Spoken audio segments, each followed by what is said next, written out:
Praise the Lord. Sa mga kapatid, bagong linggo na naman tayo sa ating Morning Revival Preview, Week 47 na. At syempre, babasahin ko muna yung title ng Morning Revival Preview natin para sa linggong ito. Okay, so wait lang. Punta tayo sa outline. Ito na. So week 47, ang title niya ay The Lamb God Being on the Throne Within the City. So itong eksenang ito, eksena sa Bagong Jerusalem. No? At mula dito, sa isang pananaw na kinuha sa aklat ng Revelation, no? At ang pinakikita rito ay ang eksena sa Bagong Jerusalem, tatalakayin natin ito. At impressive ito, sapagkat ito ay mga bagay ng hinaharap, mga bagay ng walang hanggan. Walang hanggang hinaharap. Amen. Sa Revelation 22:1-2, And he showed me a river of water of life, bright as crystal, proceeding out of the throne of God and of the Lamb in the middle of each street. And on this side and on that side of the river was the tree of life, producing 12 fruits, yielding its fruit each month. Amen. So sa Bagong Jerusalem, ito yung pinaka-highlight, pinaka-sentro. Dito binabanggit yung water of life. River of water of life. Umaagos siya. Dumadaloy siya. At ito ay nanggagaling mula sa trono ng Diyos at ng Kordero. So yung trono dito ay tinatawag na trono ng Diyos at ng Kordero. At mula sa trono ng Diyos at ng Kordero, dumadaloy ang ilog ng tubig ng buhay. Ang ibig sabihin, itong daloy na ito, aabot sa buong city ng New Jerusalem. Susuplayan niya. So ang supply ay nanggagaling sa trono ng Diyos at ng Kordero. Amen. So magandang pananaw ito at makahulugan siya. Na maging sa ngayon, pwede natin sabihin, ang ating pag-iral bilang mga believer, sa ating pag-iral bilang mga believer, mahalaga ang daloy na ito. At ang daloy na ito ay nanggagaling sa trono. Ngayon, nanggagaling sa trono, pagdating ng walang hanggan, sa darating na walang hanggan, ganun pa din. Hindi napuputol itong daloy na ito na nagmumula sa trono ng Diyos at Kordero o Kordero at Diyos. So yan yung sentro ng buhay natin. At dadalhin tayo sa Bagong Jerusalem, ganyan pa rin ang sitwasyon. Aasa pa rin tayo sa daloy. Kaya sinasabi sa atin, itong daloy na ito, okay, ay dumadaloy sa gitna ng street ng Bagong Jerusalem. Nang ibig sabihin, nandyan siya, dumadaloy, upang daluyan niya ang lahat ng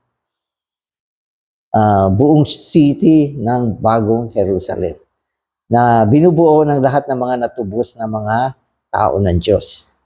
Natatanggap ng tustos ng ilog ng buhay. At dito binanggit naman na sa gilid ng ilog, nandoon pa rin yung tree of life. At ang tree of life ay sumasagisag sa Diyos bilang tustos ng buhay. At mula dito sa tree of life, merong 12 bunga. 12 bunga na nagbubunga, binibigay niya ang kanyang bunga bawat buwan. Sapagkat 12 buwan, 12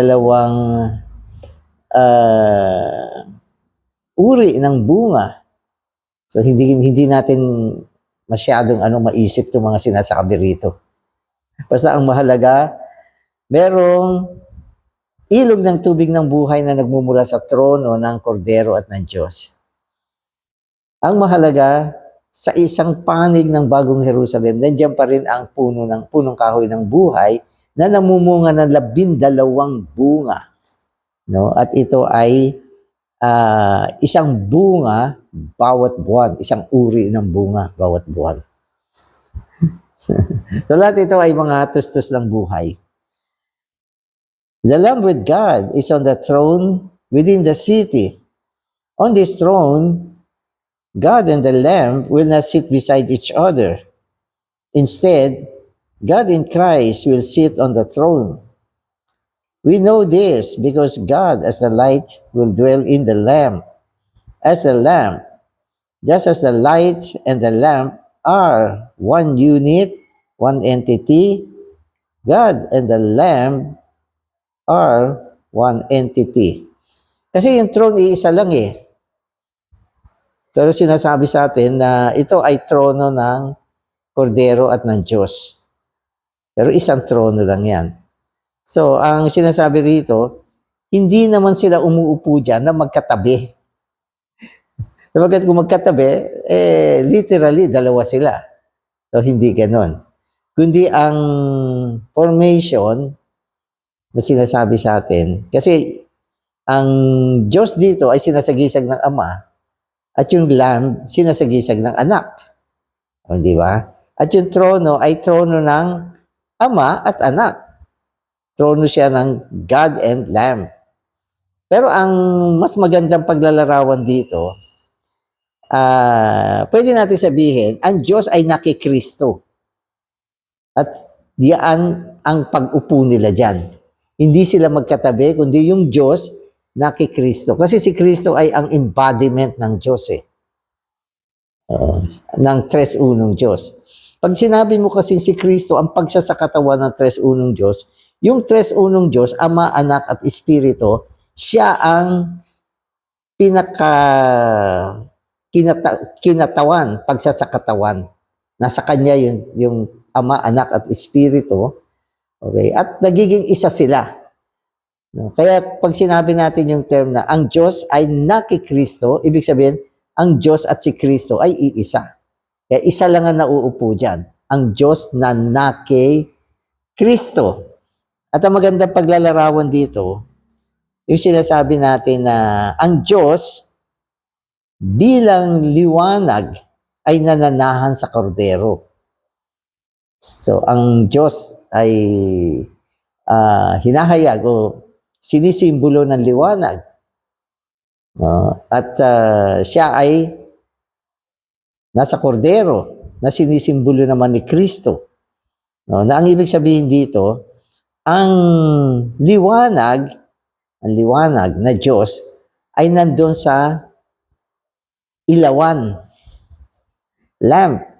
So yung liwanag, nasan siya? Nasa ilawan. Yung liwanag ay ang Diyos, yung ilawan ay si Kristo. Kaya isang entidad lang siya. So, hindi mo sila pinaghihiwalay. At ang relasyon ng Diyos at ni Kristo sa trono ay iisa lang sila na nandun sa trono. So, yan ang ibig sabihin nito. Amen. So, huwag tayo mag-imagine ng dalawa. Bagamat Diyos, Kordero, pag tila dalawa. Okay. Pero sa pagsasalarawan, dapat buuin mo sa iyong pagsasalarawan, sa iyong kaisipan na ang Diyos ay nakikristo. Si Kristo ang kinatawan o pagsasakatawan ng Diyos. Kaya ilan na nakaupo? Isa lang. Isa lang. Pero sino itong isang ito? Ang Diyos at si Kristo. Siya ang Diyos at ang Kordero. Siya ang liwanag at ang ilawan. So, isa lang yan. Isang entidad lang. The one throne of God and of the Lamb signifies that God and the Lamb are one. The Lamb God. So, yun. No, dahil iisa lang sila, ginamit natin yung terminology na Lamb God. Sino yan? Lambs. No? Sino yung Lamb na yan? God. Lamb God. Iisa lang yan. Kaya, kailangan mag-produce tayo ng terminology. Lamb God. The redeeming God. God the Redeemer. Okay. In eternity, the God who will sit on the throne is a redeeming God, from whose throne proceeds the river of water of life for our supply and satisfaction. This depicts how the triune God, the Lamb, and the Spirit, symbolized by the water of life, dispenses himself into his redeemed under his headship, implied by the authority of the throne for eternity.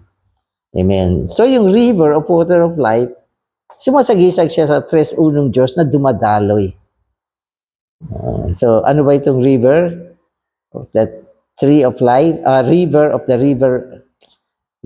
the water of life, ilog ng tubig ng buhay, ay walang iba kung hindi ang Ama, Anak at ang Espiritu na dumadaloy tungo sa atin na mga nananampalataya. Amen. So yung term na Lamb God, okay, ay sumasagisag na ang Diyos natin ang siyang manunubos. No, so siya ang Diyos natin, siya din ang Redeemer, manunubos natin. Ano ba ang implication ng manunubos? Pag sinabi nating manunubos, siya yung isa na tumubos sa atin sa pamamagitan ng kanyang dugo. So yun yung isang panig dyan. No, siya ang ating manunubos, ibig sabihin siya ang isang namatay para sa atin. Nagdugo, nagbayad ng halaga. No. Pero ang kanyang pagbabayad ng halaga sa isang banda ay upang tubusin tayo, upang matanggap natin ang kapatawaran ng ating mga kasalanan at tayo sa pamamagitan ng kanyang katubusan ay maangkin ng Diyos. Yun. Kaya pag ginamit mo yung salitang tubos, ibig sabihin, binayaran ng halaga, binili upang maangkin. So mga kapatid, mahalagang bagay na maintindihan natin ito. Na pag sinabi natin ang Diyos ang nagtubos sa atin, hindi lang yan doon sa aspekto na kailangan niyang bayaran ang ating utang.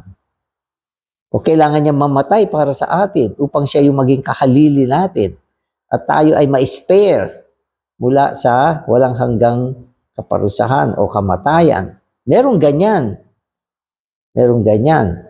Pero sa positibong panig, ito ay katulad ng pagbili, buyback. Ang ibig sabihin, naiwala, pero hindi pwedeng angkinin, bagamat sa kanya, sapagkat may utang itong taong nawala. Kailangan bayaran niya muna yan, upang sa pamamagitan ng kabayaran, maibalik sa kanya yung item na yan. So yan yung ibig sabihin ng katubusan. At ano ang binayad niya? Ang kanyang dugo na sumasagisag sa kanyang buhay. Kaya pag binanggit mo na, Diyos, ikaw ang aking manunubos, kailangan malinaw ka sa pagkaintindi nito. Tinubos ka upang hindi ka maparusahan. Binayaran niya ang utang mo. Diba? At sa parehong sitwasyon, dahil binayaran niya ang utang natin, tinubos tayo ay naging pag-aari niya. Kaya pag sinabi natin, God the Redeemer, yun ang ibig sabihin. So today's reading na ako. In our Christian experience, the unique item should be the throne of the one who purposed and of the one who redeemed. Such a throne must be set up in our entire being, and this should be the center of our Christian life. This means that we would accept the God who purposed and the Christ who redeemed us as our head, Lord, and authority. We should be willing to subject ourselves to such a headship. We adore Him as the Lord, and we take Him as our authority. We enthrone Him in our being and in our Christian life. Amen. Maganda yung sinabi rito. Ano yung sentro ng buhay Kristiyano mo? Dapat yung trono. Yung trono. Anong ibig sabihin nito? Dahil siya ang nagtubos sa atin, no, at tayo ay kanyang inangkin, dapat magkaroon ng trono ng Diyos sa loob natin. No? Nang ibig sabihin, tayo na mga believer, dapat nagpapasakop lang sa Diyos, kinukuha natin ng Diyos bilang autoridad natin, o isang merong autoridad sa atin, at kinukuha natin ang kanyang pagkaulo, pagka-Panginoon, pagkahari, pagka-Diyos sa buhay natin. No, nang ibig sabihin, siya ang nasa trono, hindi tayo. Pag ikaw ang nasunod, ibig sabihin, ikaw yung nasa trono. Hindi si Kristo, hindi ang Diyos. No, pag ang ginagawa mo ay sarili mong daan, ibig sabihin, ikaw ang ulo. Hindi ka nagpapasakop sa Panginoon. Kaya sinasabi sa atin, ang sentro ng buhay natin bilang Kristiyano ay ang maitatag ang trono ng Diyos sa ating buhay. Amen. So, madali ba? Mahirap. Una-una, kailangan tulungan mo yung sarili mo na maintindihan ito. Sabi mo sa sarili, gusto ko manguna kaya lang wala na akong karapatan. Kasi hindi naman ako ang nagme-may-ari sa sarili ko, kundi ang Panginoon. Kaya dapat, bilang isang may-ari, siya ang may trono. Trono niya ang nakatalaga, ang nailagak sa ating buhay. So, dapat ganun. Malaking bagay, maliit na bagay, dapat siya ang nasusunod. At tayong lahat nagpapasakop sa kanyang autoridad. So, yan yung Christian life. No? Tatawagin natin siya, Panginoong Jesus. Sasabihin mo, Panginoon. Pero hindi naman siya nasusunod. Yung gusto mo naman ang ginagawa mo. Sino ang Panginoon? Di ikaw. So, ano pangalan mo? Kung pangalan mo ay Dani, Panginoong Dani. Pero mga kapatid, ang Panginoon ay si Jesus. No, kaya kailangan kilalanin natin ang kanyang trono. Amen. Amen. At sinasabi sa atin na ang isang ito ay merong layunin at siyang tagapagtubos natin. No? Dahil sapagkat meron siyang layunin, yung trono niya ay para sa pagsasagawa ng kanyang layunin. Ang mga believer katulad natin ay hinihiling na magpasakop para sa pagsasagawa ng layunin ng Panginoon. Amen. Sapagkat kung walang pagpapasakop, walang pagsunod, walang pagpapasailalim, hindi niya maisasagawa ang kanyang walang hanggang layunin. Kasi hindi siya ang nasusunod. Kaya mga kapatid, isa sa pinakamahalagang bagay sa buhay ng Kristiyano ay ang trono. Amen. In our Christian life, the center is the throne of God and of the Lamb. We are not here living for ourselves. We are living and existing for the accomplishment of God's purpose, to carry out what Christ has accomplished. Therefore, we experience the one on the throne in his headship and lordship, and we submit ourselves to such an authority. Amen. So ano ang sentro ng ating buhay? Ang trono ng Diyos at ng Kordero. So yan yung sentro ng ating buhay. No, hindi tayo naririto para sa ating sarili. No, bagamat meron tayong will, meron tayong pagpapasya, kaya nating gawin lahat ng bagay, pero hindi natin gagawin yan. No, sapagkat hindi tayo naririto, nabubuhay para sa ating sarili, Kung para sa sarili ka, di gagawin mo lahat ng gusto mo. Pero hindi Tayo ay nabubuhay para sa Diyos. Kaya may kantang, living for Christ, for Christ. Living for Christ. Sabi niya. Sapagkat siya lang ang ating Panginoon. Amen. At kailangan makita natin na ang ating pag-iral ay para sa pagsasagawa ng layunin ng Diyos upang isagawa ito, at kumpletuhin ang layunin ng Diyos sa atin. So yung mga malilinaw, mga kapatid, at totoong nag-aari sa Diyos bilang kanyang Panginoon, hindi siya gumagawa ng mga bagay na gusto niya, kundi Lord, diba? Tatawag ka, oh Lord Jesus, Lord, anong gagawin ko? So yan yung unang tanong ni Paul nung ma-meet niya ang Panginoon. So ang unang tanong niya ay, sino ka baga, Panginoon? Sumagot ang Panginoon, ako si Jesus na iyong inuusig. Okay.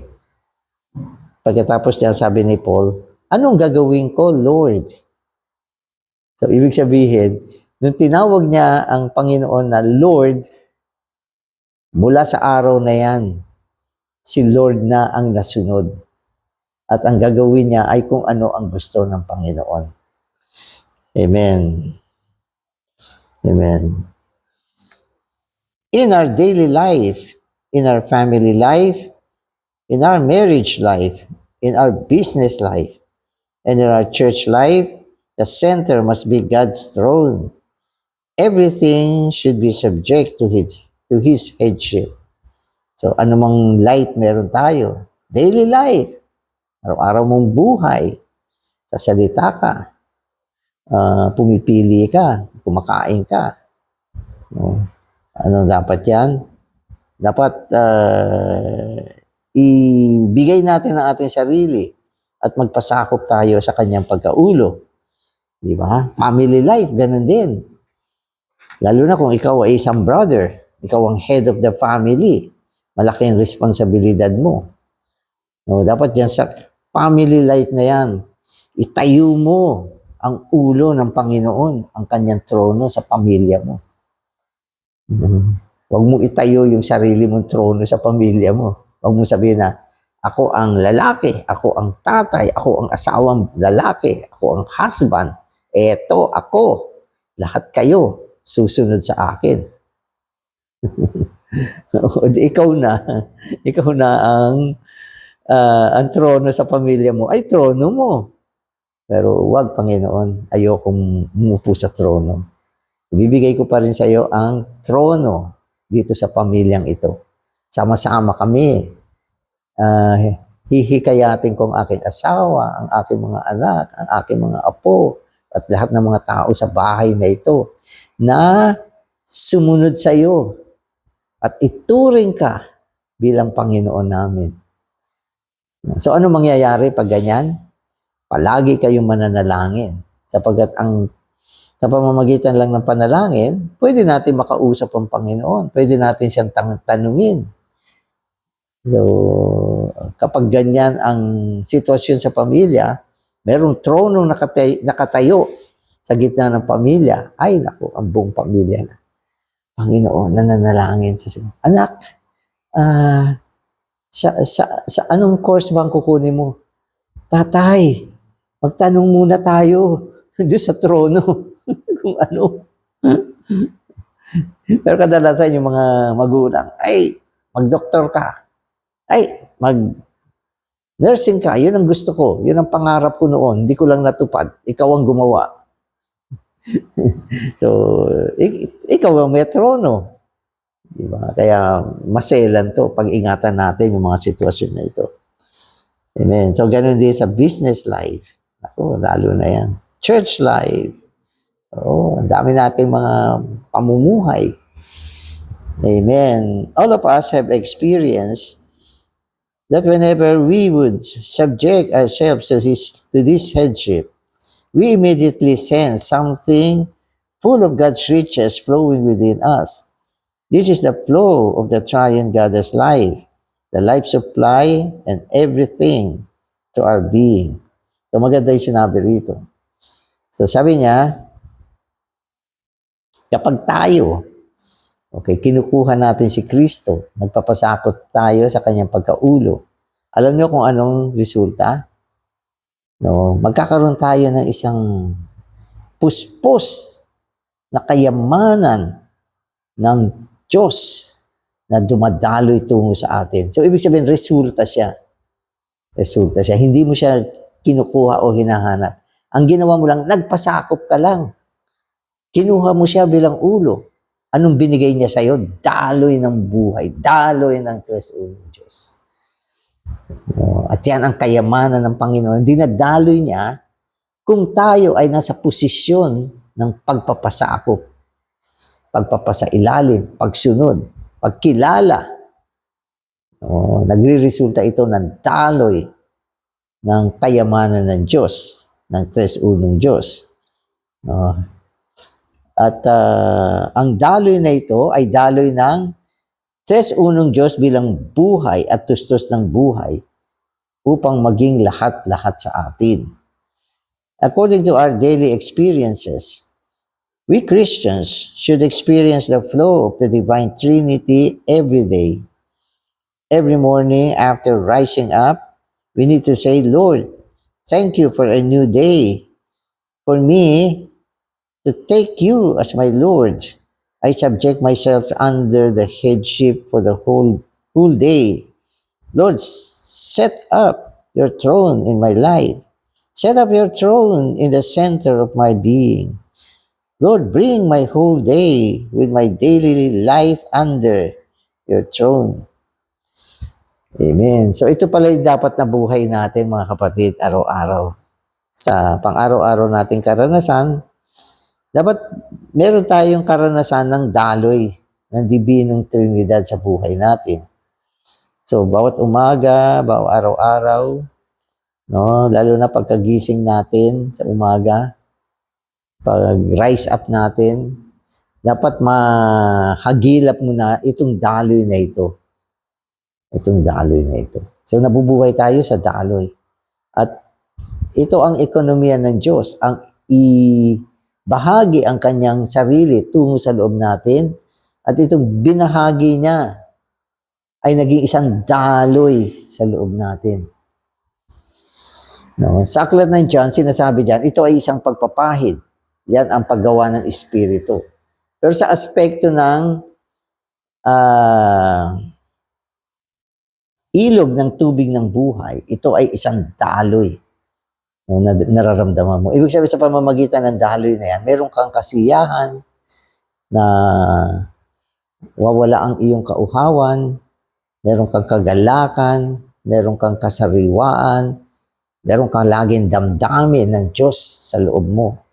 No? At mula sa daloy na yan, napapasukan mo ang kaisipan ng Diyos, kanyang damdamin, ang kanyang kagustuhan. Ang ganda niyan. No? Yan yung napaka-precious ng daloy na ito. Pwede ko nga sabihin, kung walang daloy, walang paglilingkod. Paano mo paglilingkuran ng Diyos? Wala kang daloy sa loob mo. Ano ibibigay mo? Ano ibabahagi mo? Ano isasalita mo? Wala kang daloy. Anong ihahayag mo? Ano ang iyong ibabahagi? Wala kang daloy. So hindi pwede yung ganon. Tayo nabubuhay tayo, nakakapaglingkod tayo. Dahil meron tayong daloy. Tumayo ka sa meeting, gusto mo magsalamuha, paano ka makakapagsalamuha sa pamamagitan ng daloy ng buhay? Subukan niyo ba yun?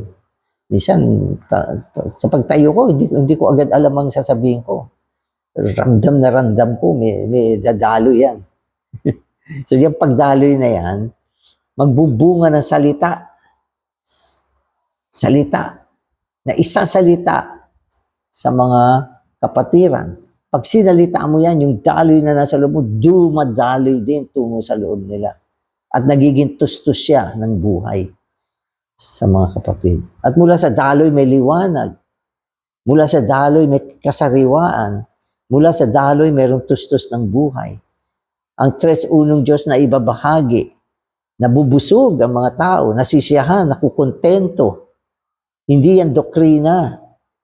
Mga kapatid, yan ay daloy ng tres unong Diyos na naging bunga ng ating pagpapasailalim sa kanyang pagkaulo. Kaya bless na bless yung mga nagpapasailalim sa otoridad ng Panginoon. Bless na bless yung hindi nangunguna o hindi niya pinapangunahan ng Panginoon. Pag ganun, hindi ka mabibless. Pero pag lagi mo nilalagay ang sarili mo sa ilalim ng kanyang pagkaulo, pagka-Panginoon, pagkahari, pagka-Diyos, yaman ng daloy ng buhay na dumadating sa iyo. At lahat ng ito na sinasabi ko ay kwento ng Espiritu. Kaya, maski yung pagsasalamuha, mga kapatid, pag may mensahe, pagbibigay ng katotohanan, pagtuturo, lahat ito dapat daloy siya. Dapat hindi siya mga doktrina na naintindihan mo lang na pag-aralan mo. Walang buhay yan. Ang daloy ay ang tres unong Diyos na binabahagi sa mga kapatid sa panahon ng ating pagbiministeryo. At ito ay resulta ng pagpapasakop sa tres unong Diyos. Amen. Okay, so, if you would offer such a prayer to the Triune God every morning, from that moment, you would have the living water flowing within you. This living water flowing is the flow of the Triune God. It is not a small thing that the Triune God flows in you today. He flows in you as the one who purpose, as the one who redeem, as the one who is the life-giving Spirit. This one is the very consummation of the Triune God reaching us as the living water. Yan, di ba? Kung tayo ay mapanalanginin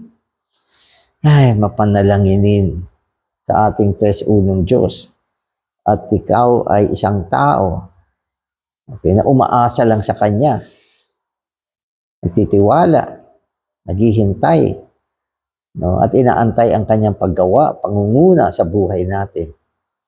Kapag ganyan yung ating buhay, ang tubig ng buhay mula sa iyong kaibuturan ay dumadaloy, at ito ay ang pagdaloy ng tres unong Diyos. Ang isa na merong layunin at ang isa na tumubos sa atin. So, dalawang accomplishment ang binabanggit dito tungkol sa tres unong Diyos na dumadaloy. Una, siya ang manunubos. Pag-aari niya tayo, inangkin niya tayo, binili niya tayo. At pangalawa, siya ay may layunin. Ang kanyang layunin, isa sa gawa niya sa pamamagitan ng pamamahagi sa loob natin. Anong mangyayari sa buhay mo? Ito ay resulta naman ng ng pamamahagi ng buhay sa loob natin. So lahat ito ay mga issue. Alam niyo kasi yung mga bagay ng buhay, mga issue yan eh. Mga issue. Kakaiba ito sa mga kautusan. Ang kautusan, nag-uutos, ang resulta niya ay pwedeng paggawa o pwedeng talikod. So yan ay resulta ng pag-uutos. Pero ang resulta ng pagdaloy ng buhay, mga kapatid, ay iba. Ito ay nagre-resulta ng tustos ng buhay, liwanag, kabanalan, biyaya, pagtatayo, at magandang damdamin, kasariwaan, kahayagan ng tres unong Diyos, transformation, renewing, ano ba? At glorifying lahat ito ay resulta ng pamamahagi ng buhay. Okay? Na nanggaling mula sa ating pagpapasakop. So kaya kasi may siya merong mga tinatawag na issue, resulta. Okay? Saan nag-uumpisa siya? Pagpapasakop. Mula sa pagpapasakop, anong meron? Pamamahagi, daloy. Okay. Mula sa daloy, anong meron? Pamamahagi, pagtutustos. Mula sa pagtutustos, anong meron? Liwanag, biyaya, kalakasan. Kaya siya, pag tinignan ninyo yung bagay ng buhay, lagi siya nagkakaroon mula sa isa, nagkakaroon ng issue, nagkakaroon ng mga resulta. At yan ang buhay. Ganyan yung linya ng buhay. Amen. So lahat ng mga bagay na may prinsipyo ng buhay, okay, ay umaasa sa resulta. Okay, at ang resulta nito, kung tawagin ito ay growing, paglago. Ganyan yan. So ang paglago ay may resulta. Diba? At ito ay nanggaling sa tustos ng buhay. Amen. Amen.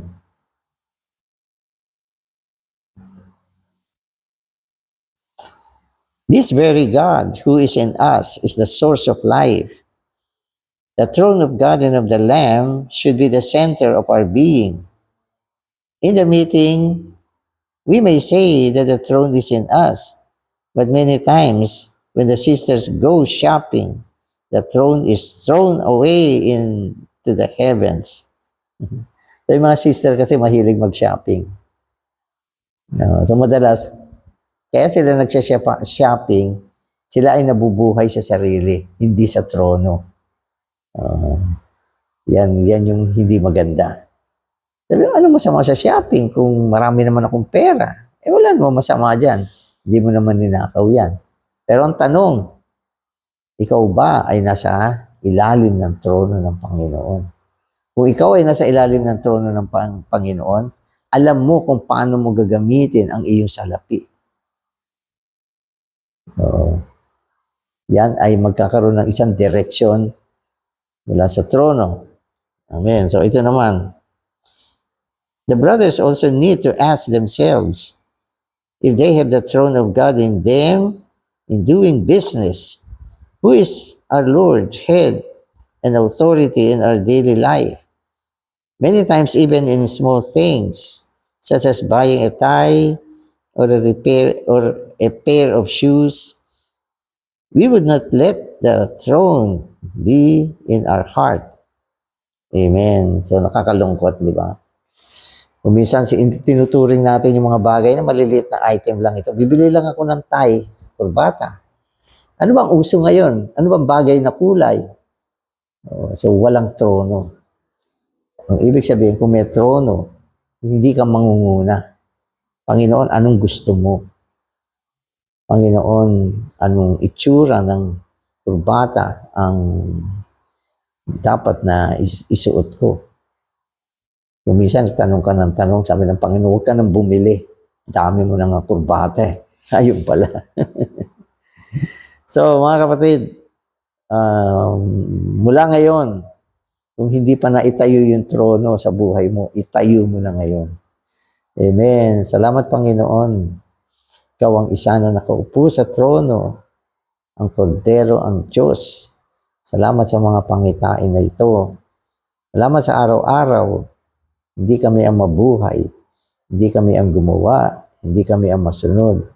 Natutuhan namin na magpasakop sa iyong trono at ikaw ang makagawa sa buhay namin. Amen.